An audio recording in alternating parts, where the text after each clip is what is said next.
Assalamu alaikum warahmatullahi wabarakatuh, mpenzi mtazamaji, natumai umzima buheri wa afya. Jina langu ni Haifa Muhammad na karibu katika kipindi ukipendacho Upeo Asubuhi ndani ya kitengo Bustani la Ndoa. Alhamdulillah, leo tupo na Sheikh wetu kipenzi chetu ambaye tumemzoea katika kutoa mawaidha mazuri ya ndoa, hasa tujue vipi tutaishi katika ndoa zetu, vipi tutadumu katika ndoa, vipi wewe utaweza kuchagua mke au mwenza mwema insha Allah. Na insha Allah katika mada yetu ya leo, mpenzi mtazamaji, tunataka kuangalia, je, mapenzi yanatosha kuifanya ndoa idumu? Hili ni swala ambalo utakuta wengi wanaliongelea wakisema kwamba ndio, huenda mapenzi yasitoshe peke yake katika kuidumisha ndoa. Insha Allah tutafahamu mengi na mengi zaidi tukielekea kwake Sheikh.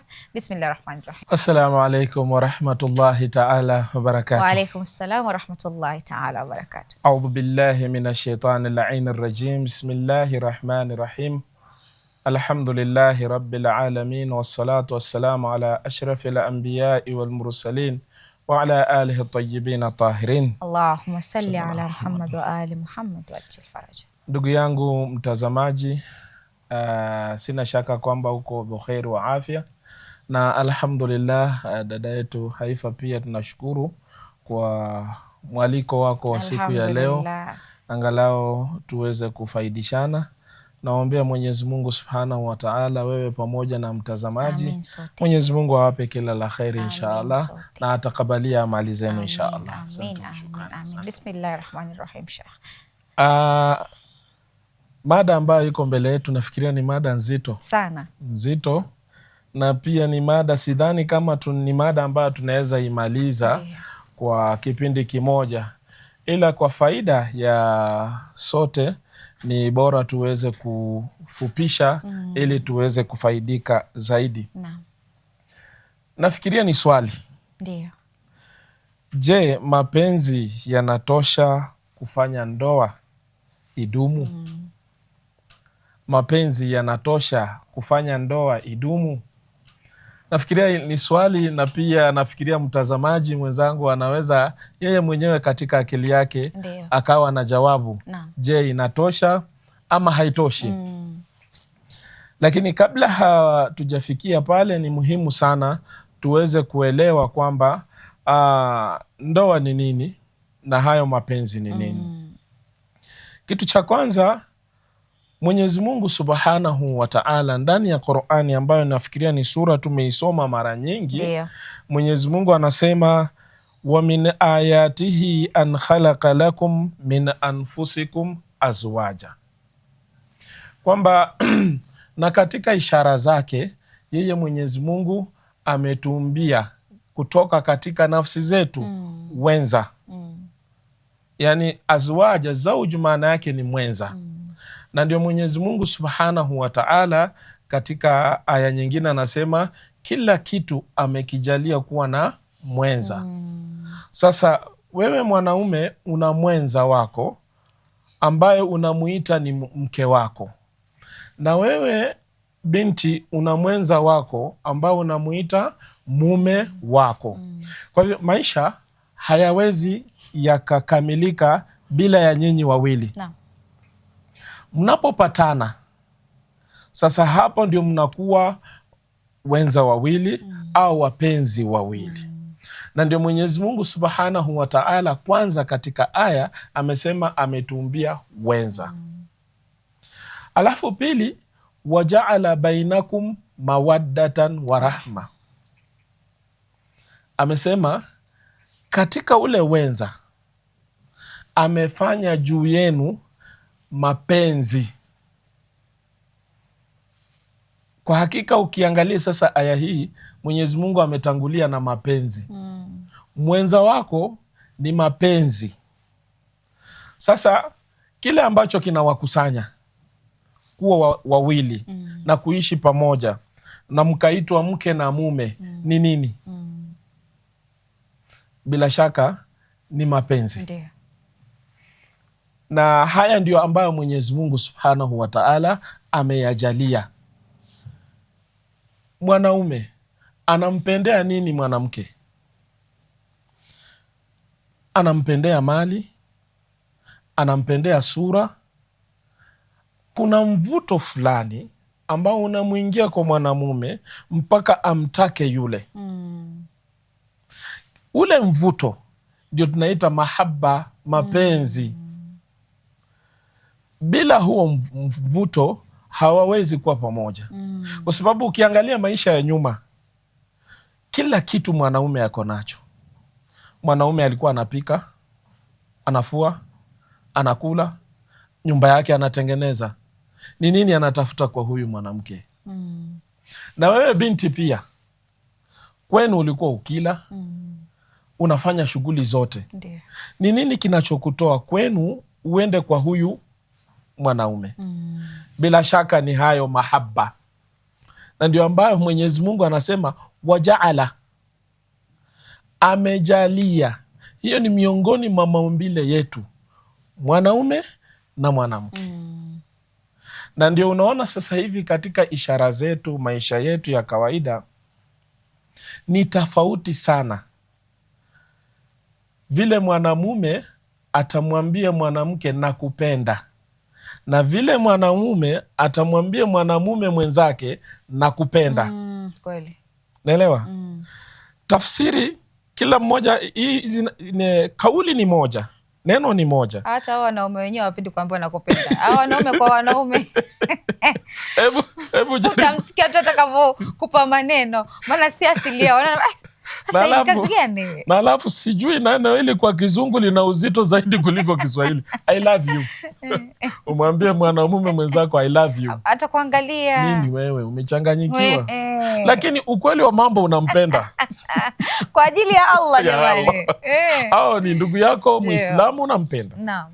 Lakini hili neno ukimwambia mtu mwingine linaeleweka kivingine, lakini ukimwambia mwanamke linaeleweka pia kivingine. Yaani ninakupenda, nimevutiwa na wewe na kuhitaji kimapenzi.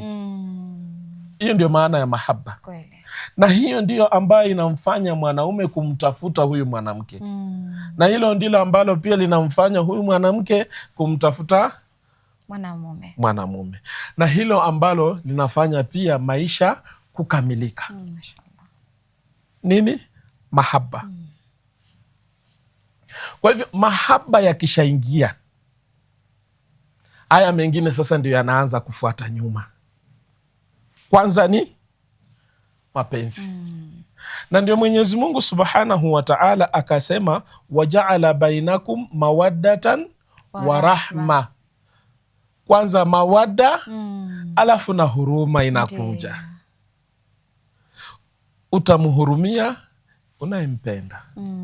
Utamuhurumia wakati ambapo unampenda, wakati ambapo unamjali. Sasa kitu cha kwanza inafaa tuelewe ya kwamba mapenzi yanakamilisha ndoa. Na ukweli wa mambo ni kwamba huwezi oa mwanamke bila mapenzi. Ndiyo. Na ndio miongoni mwa masharti ya ndoa kutimia, yule mwanamke awe salama, awe sawa kimapenzi, anakubalika. Na ndio kuna baadhi ya mambo katika Uislamu yanakuruhusu wewe mwanamume kuvunja ndoa ikiwa baadhi ya mambo yatapatikana kwa yule mwanamke ambaye wewe unaona hayatakufurahisha katika maisha yako. Kwa mfano, hauwezi kumfikia kimapenzi. Unaweza ukavunja ndoa. Sababu ndio kitu ambacho mimi nilikuwa natafuta. Na katika hayo mapenzi ndiyo njia moja ya kuweza kujenga jamii. Jamii inapatikana kwa njia gani? Hawatoki mbinguni. Kweli. No. Watoto ni nyinyi mnatengeneza kweli. Na kwa njia gani? Na ni kwa njia gani? Ndiyo. Mahaba. No. Kwa hivyo utaona nyumba ili iwe salama, kila mmoja anataka matokeo, natija ya ule ushirikiano. Sasa kitu cha kwanza tuelewe ya kwamba ili ndoa idumu lazima kuwepo na mahaba. Lazima kuwe na mapenzi. Ingawa kuna namna tunavyoieleza mapenzi kwa njia kadhaa. Kuna mapenzi ya kauli. Na ukweli wa mambo ni kwamba mapenzi ya kauli hayatoshi. hayatoshi. Waambie nakupenda, ukamwambie mke wako nakupenda. Mke ukamwambie mume wako nakupenda, haitoshi. Ni lazima ujitume. Kwanza unahitaji kumpatia ushirikiano ya maisha. Na ili unapompenda ni lazima utajali mali yake, utamtunzia mali yake. Bila mahaba huwezi ukatunza mali yake. Na pia anahitaji nafasi yako wewe na yeye, kama walioshikanishwa katika haya mahaba. Kwa hivyo anakuhitaji yule mke, anahitaji nafasi yako, na wewe pia unahitaji nafasi yake. Kila mmoja anamhitaji mwenzake katika maisha. Lakini ukimwambia tu nakupenda mke wangu, haitoshi, mpaka uyatendee yale mapenzi kazi. Kuna mapenzi sasa ya unyumba. Sasa mapenzi ya unyumba ni yale ambayo sasa tunataka kuonyesha mfungamano wetu huu, tuone matokeo ya maisha yetu ya baadaye, ambayo ni kizazi, watoto, na kuendelea kujenga kujenga familia. Kwa hivyo kitu cha muhimu kwanza ambacho Mwenyezi Mungu Subhanahu wa Ta'ala ametanguliza kwa msimamo, kwa ndoa kusimama, kuwa na msingi thabiti, kwanza ni mawadda. Na ndio unaona ukifuatilia hii aya, ni aya ambayo ina mazingatio makubwa sana. Mwenyezi Mungu akaanza wa min ayatihi, na katika ishara zake, kisha akamaliza aya na hizo ishara, inna fi dhalika la ayati liqaumin yatafakkarun.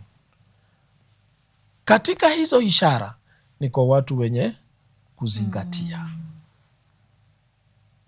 Sasa kitu cha kwanza, mtazamaji, na mimi nina hakika kila mmoja Mwenyezi Mungu Subhanahu wa Ta'ala amemjalia mvuto wa mwenzake.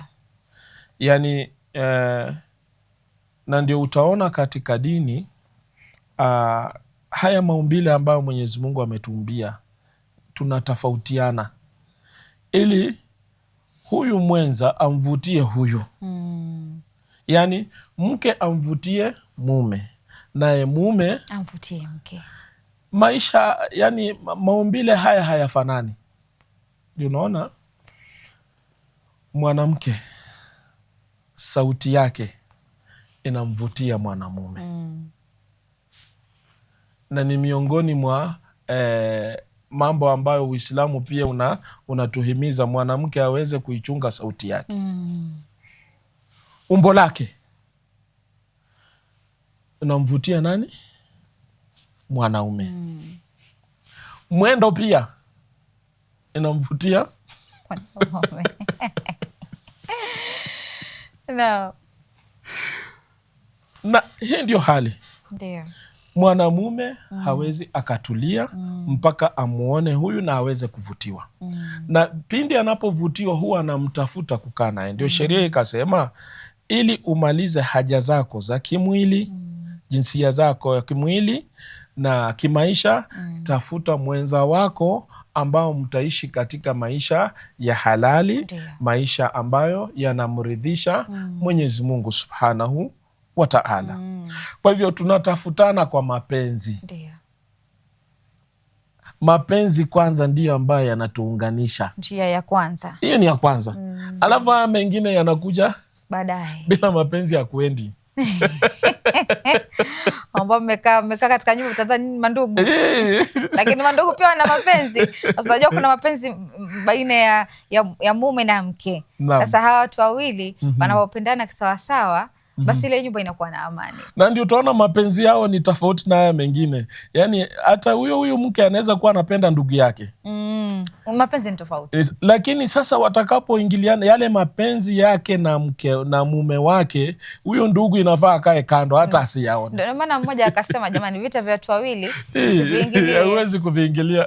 Wapenda nao waacheni. Maana weza sema kwamba wewe umeenda correct issue fulani baina ya hawa watu wawili wanaopendana. Kisha ukaonekana wewe ndo mbaya, kwamba wewe unakaa ulikuja kuleta fitna, sisi tuachane. Ni kabisa. Ambao watu wanaolala kitanda kimoja. Ni vyema sana waache wasolve vitu zao kivyao. Na ndio utaona haya maisha ya hao wanaoishi wawili ni tofauti na maisha mengineyo yote.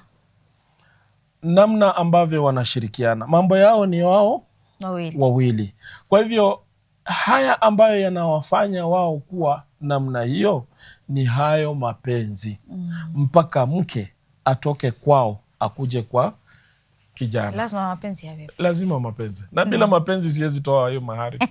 Shukran sana Sheikh. Acha chukua mapumziko, tutakaporudi tutaendelea zaidi.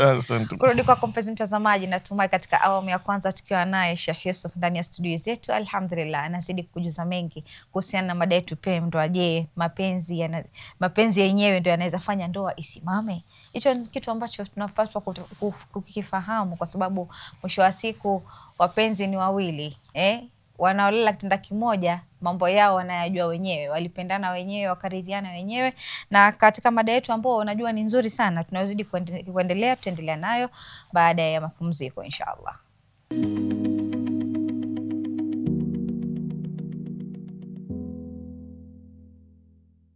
Assalamu alaikum warahmatullahi wabarakatuh. Mpenzi mtazamaji, karibu tena katika awamu ya pili ya kipindi kipendacho Pewa Asubuhi ndani ya kitengo Bustani la Ndoa. Tunazidi kuwa naye Sheikh Yusuf ndani ya studio zetu akikujuza mengi kuhusiana na mada yetu pendwa ya je, mapenzi yanatosha kuifanya ndoa idumu? Na kama mnavyoona anatuelezea masuala mengi kuhusiana na mawadda na rahma, ambayo pia katika Qur'an tukufu imeweza kutajwa. Ni kitu ambacho wengi ina maana pana sana. Ni aya ukiona moja, lakini ina maana pana sana kiundani zaidi. Sasa inapaswa, ndio maana wengine wakaambiwa kwamba ukitaka kuoa ama kuolewa hakikisha unasoma misingi ya ndoa. Unasoma ndio huyu mtu mimi nimemridhia, ni kitabia, kiahlaki, kinasaba, umemridhia utaishi naye, kwa sababu wanakwambia hasa kwako wewe mwanamke, unajua mashallah mwanamume ameruhusiwa kuoa wanne, sio? Lakini wewe mwanamke unafaa kuangalia ni jinsi gani nitabakia na huyu mmoja kwa mawadda na rahma. Na inshallah tukirudi kwake Sheikh tuweza kufahamu mengi na mengi zaidi. Karibu tena Sheikh. Assalamu alaikum warahmatullahi taala wabarakatuh. Wa alaikum assalam warahmatullahi taala wabarakatuh. Alhamdulillah, tunamshukuru Mwenyezi Mungu subhanahu wa taala kwa mwendelezo wa mada hii, ambapo nafikiria tumeitaja aya ambayo tukaieleza. Aya hii ina uzito zaidi, ndio sababu kuna vipengee kadhaa ambayo aya imeeleza. Nasema azwaja, kwanza ni wenza, alafu katika wenza tunapata utulivu. Mashallah. Ndio Mwenyezi Mungu baada ya kueleza hao wenza, litaskunu, sakan, maskani. Yani wewe unapozungumzia masala ya maskani ni mahala ambapo wewe unaenda unatulia. Zile shida zote, dhiki zote, pale maskani unapata utulivu. Ndio. Kwa hivyo mwanamke, unapomuoa mwanamke ujue wewe umepata maskani, utulivu. Na huu utulivu uliupata vipi? Umeipata kwa mapenzi, kwa yale mapenzi. Kwa kumpenda ndio ukamlete akakupatia ule utulivu. Mwanamume aliyeoa utafautiana kabisa na mwanaume ambaye hajaoa, na pia mwanamke aliyeolewa utafautiana kabisa na mwanamke ambaye hajaolewa, kimpango, kimaisha, kifikra na masala mengineyo yote. Maana swala za huyu mwenye hajaoa na mwenye ameolewa au mwenye ameoa ni daraja yake ni tofauti, iko juu. Wewe ungangane na raka zako 70, huyu amechapa mbili tu peke yake, zimekuwa nyingi. Hakika. Kwa hivyo hiyo ni utulivu. Litaskunu ilaiha. Ndio sasa baada ya kupata maskani, ndani ya hayo maskani utakuta sasa kuna mapenzi, unafurahia katika yale maskani. Nina hakika unapopata nyumba ama umekodisha nyumba, hauwezi kubali kupata nyumba ambayo inavuja. Kweli. Kwanza unaiangalia nyumba unayoipenda, unaiangalia usorere vizuri, unamwambia mimi nimependezwa na nitaishi hapa. Ndio hivyo mapenzi. Kwa hivyo nimependezwa, yani mapenzi yangu yameanguka kwako, ndio maana nakwambia njoo tufanye nini? Tuishi. Na haya mapenzi ambayo tunakusudia haimaanishi mapenzi ya sura tu.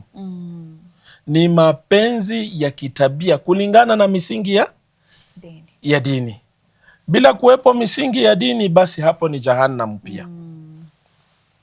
Na ndio tukaambiwa, Imamu Bakir anasema ma afada abdun, yani mja hajapata faidatan khairan, faida iliyo bora. Hakuna faida ambayo anapata mja ambayo ni bora zaidi kuliko nini? Min zawjatin swaliha, kushinda mwanamke mwema. Yani wewe katika dunia faida kubwa ambayo wewe utaipata ni upate mwanamke mwema. Kivipi? Anasema idha raaha sarratuhu, yani ukimtazama yule mwanamke nilifika, nimefika.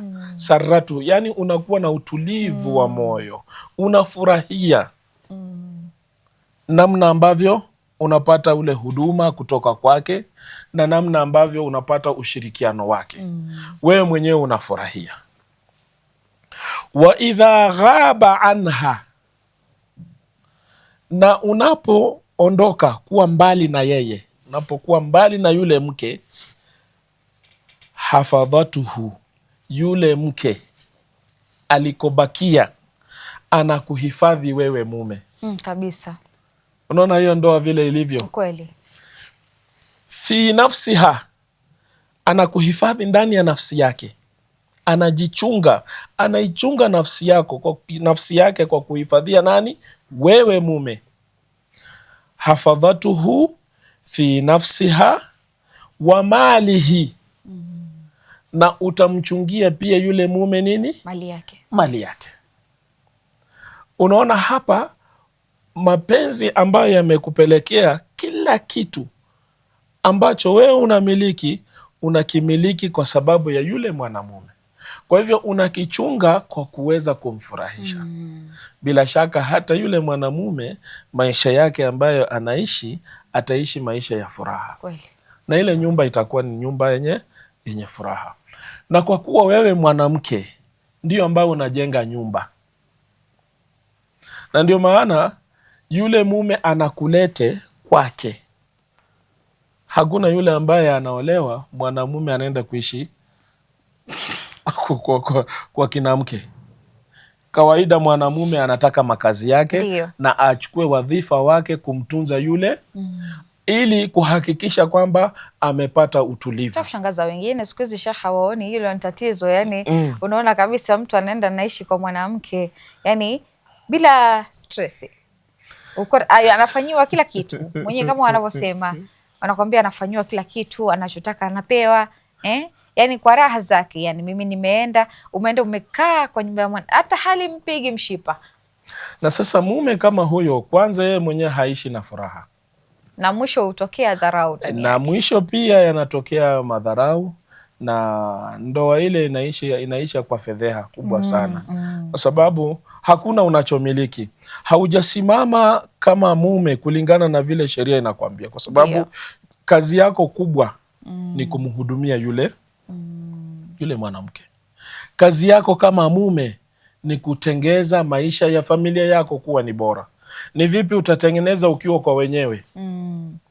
Kwa hivyo ni njia nzuri ya wewe kujilinda, ni wewe mwenyewe kujitengenezea maisha yako na kuyapangilia ni namna gani ambavyo utaweza kujenga familia. Kwa hivyo mume anahitaji huo utulivu. Na huu utulivu mara nyingi hujengwa na mwanamke, ingawa mwanamume pia ana pati yake kubwa zaidi katika ile misingi ya ndoa.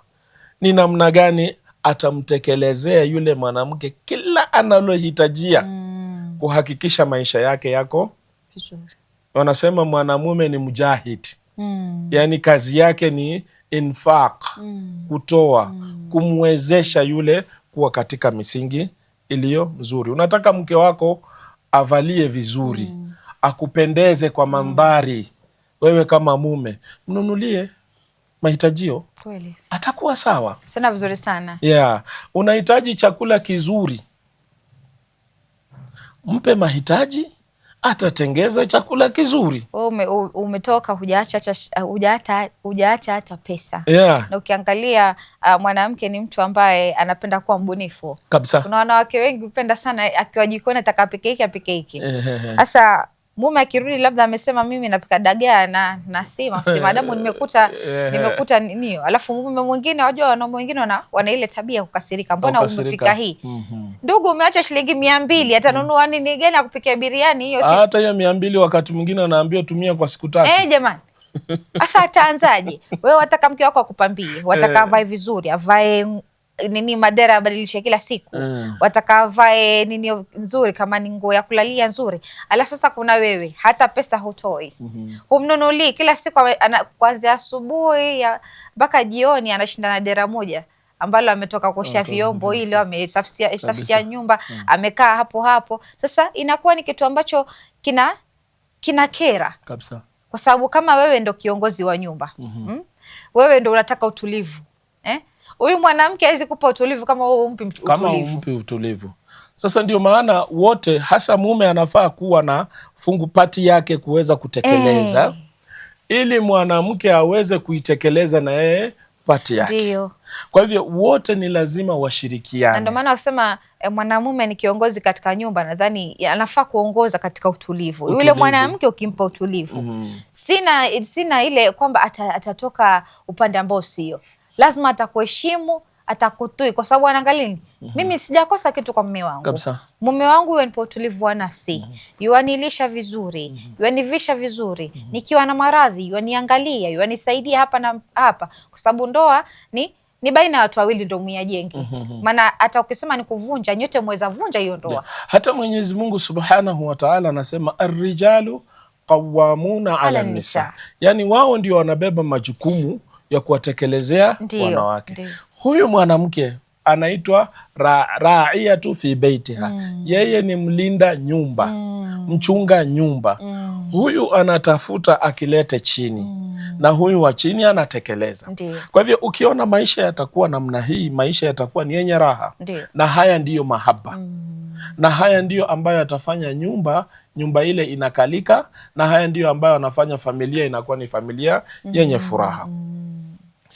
Tukiendelea na kuelezea, utakuta ya kwamba kila mmoja katika hawa wapenda nao ni wanahitajika kila mmoja aweze kudhihirisha mapenzi yake kwa mwenzake, na tunahimizwa zaidi katika hadithi ambayo imepokewa kutoka kwa Bwana Mtume. Anasema mwanamke, unajua mwanamke ndiye mwenye haya zaidi na sitara zaidi kumliko mwanamume. Na tunaambiwa wakati ambapo unamuoa yule mwanamke, unajua unamvua ile sitara sasa. Unamvua ile haya. Kwa sababu mwanamke anaruhusiwa kutojisitiri na mume wake. Wakiwa wawili, anaruhusiwa kukaa bila hijabu na kadhalika. Yani mapambo yote ya dunia, kila kitu chenye kumletea raha, unaweza ukamtekelezea nani? Ndio. Kuna hadithi ya Bwana Mtume inasema, khairu nisaikum allati idha dakhalat ala zawjiha khala'at dara'al haya. Yani mwanamke bora, Mtume anasema mwanamke bora ni yule ambaye anapokuwa na mume wake huondoa pazia ya haya. Yani inamaanisha mapambo yote Najua siku hizi mambo yamekuwa ni tofauti. Mwanamke anajipambia watu wa nje badala ya kujipambia mume wake. Ndio ile ya mume alienda harusini, mke alitoka usiku akajipamba vizuri akaenda zake harusini. Alipofika kule mume pia yuko harusini. Mume akaanza kumtongoza mke tena upya. Akaanza kumtongoza tena upya. Sasa huyu hakujua, sasa mke ndo alikuwa yojua ni mume wangu. Ikabidi amerudi nyumbani haraka, hakukaa muda mwingi kule. Maana pia mume nikamwambia alikuwa ameanza kushuku. Ni kweli. Hali hii unakuta inatokea, unaweza ukakaa na mke, mahitaji yote umetekeleza, lakini yule mke anapoenda shughuli hujipamba zaidi, lakini anaporudi unakuta anarudi nyumbani anavua yale mavazi, anasema sasa hii ni ya nje, sio ya ndani. Na sheria imekwambia unapaswa kumpambia mumeo. Hiyo ndio sheria inakuambia. Mapambo ayaone mume wako. Yale mapambo ni ya mume wako, na kama bado hujaolewa yafunike ndio yale mapambo mpaka utakapompata mwenza wako, ndio utamdhihirishia.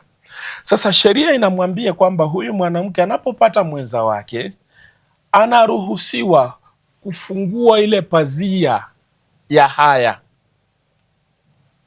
na kumwonyesha mahaba yote yule mume wake. Kwa hivyo wanasema iwe ni ucheshi, iwe mizaha na baadhi ya mambo mengi. Unaambiwa maisha ya ndoa wakati mwingine inakuwa ni utoto. Unasema kuna ile ambayo unakuta mwanamke anajipendekeza mbele ya mume na mume pia hivyo hivyo, yani anadeka. Yani ndio hiyo. Sasa unaona yale maisha ni maisha ambayo ni tofauti.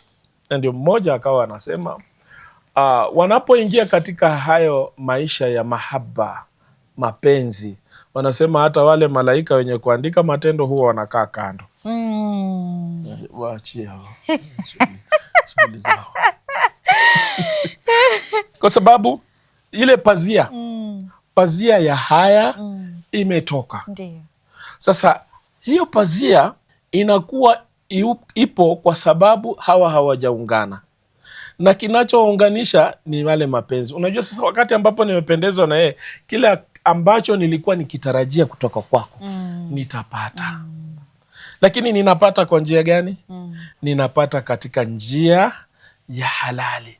Nimekuoa ili tuondoe ile sitara ya kuzibiana maisha. Kwa hivyo hapa ndipo maana tunasema mapenzi pia yanafanya ndoa inadumu, na mapenzi ndiyo msingi wa kufanikisha haya mengineo yote. Kwa hivyo hauwezi kuyatenganisha na ndoa. Ukiyatenganisha mapenzi na ndoa, ile hamna ndoa tena. Na ndio Mwenyezi Mungu Subhanahu wa Ta'ala akasema wajaala bainakum mawadda, ikaanza hayo mawadda, kisha na rahma ikawa ni yenye kufuatiwa baadaye. Mashallah, bimaana moja kama mawadda atakuwa amepungua, kuna ile rahma. Huruma, utahurumiana kwa huruma, mkihurumiana vizuri pia inaweza regesha ile mawadda kabisa. Yani tumetoka mbali, tumependana kule. Ndiyo. Sasa hivi tunakuwa ni wenye kila mmoja anamjali mwenzake. Kweli. Mashallah, shukran sana Sheikh kwa mawaidha yako mazuri, kunradhi, na naamini mpenzi mtazamaji atakuwa amefaidi, atakuwa amefanikiwa kupata mawili matatu kupitia mawaidha yako mazuri. Maana japo huko nje wengine watakwambia mapenzi peke yake hayatoshi kuendesha ndoa, lakini pia unawaza ya kwamba bila hayo mapenzi pia hii ndoa haifiki mahali. Shukran sana. Kurudi kwako mpenzi mtazamaji, natumai katika awamu ya pili tukiwa na Sheikh Yusuf, alhamdulillah tumekamilisha awamu hii, na ni furaha zaidi kuona unazidi kuwa na sisi kuanzia mwanzo hadi mwisho, unapofahamu mengi kuhusiana hasa na masuala ya ndoa. Kama unavyojua tulikuwa tunaongelea mapenzi, wanakuambia huo ndo msingi thabiti, huo ndo msingi wa kwanza, mapenzi baina yako na mwenza wako. Hata mnapopatwa na misukosuko, yale mapenzi yafanyeni yaweze kurudi, msije mkatengana, yani mkaenda. Maana pia haifurahiki wazazi wanapopeana talaka, wanapokosana na kupeana talaka, kwa sababu wengine watakwambia mapenzi yangu yameisha kwake. Unakuta inakuwa ni mtihani mkubwa katika jamii. Inshallah, mpenzi mtazamaji, kufikia hapo sina mengi ya kusema isipokuwa ni kukwambia fi amanillah.